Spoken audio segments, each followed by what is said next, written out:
horoscope. So like Leo time's your opposite, and so it's a good time for romance, it's a good time for negotiation, it's a good time for diplomacy, and it's a good time for other people to tell you what they think of you and what you're doing wrong and all that stuff too.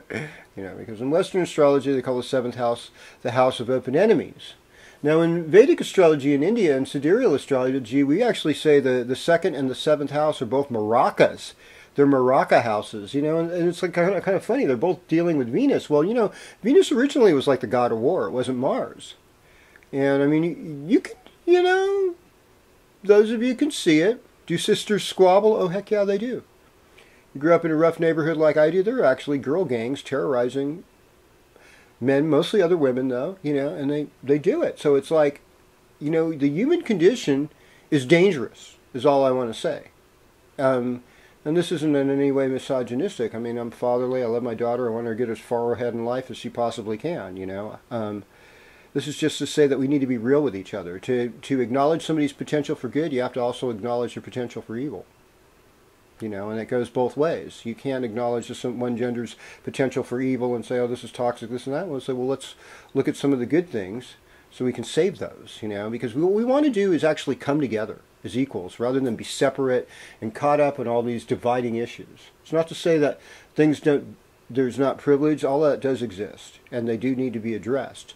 But they should be addressed in a way that we can co-create and work together on creating something better, rather than just like, I'm so righteous because I'm a gender minority or I'm a this minority. I mean, it's not going to help you, get ahead. It's like, how well can we make alliances and lift each other up and get ourselves in a good place and acknowledge what gifts we have. And you're great about that, Aquarius.